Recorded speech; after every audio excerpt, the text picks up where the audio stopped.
Assalamualaikum warahmatullahi wabarakatuh. Ayan, sa lahat po ng ating mga taga-subaybay po ng ating video, mayroon po mga question po sa atin about po sa pag-install po ng IP na Public Address System.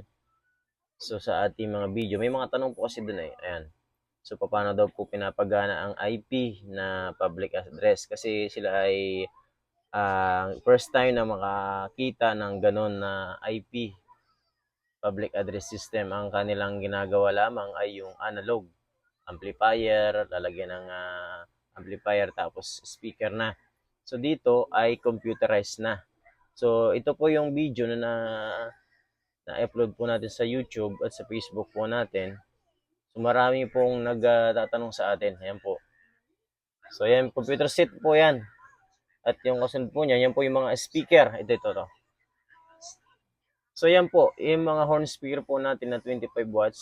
So meron po kasing mga software na ating i-install sa ating computer. Kapag hindi nyo po na-install po 'yon, hindi po siya gagana. Ano po? Yan. So hindi po siya gagana.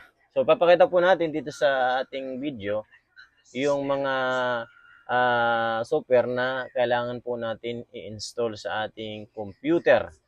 So ipapakita po natin.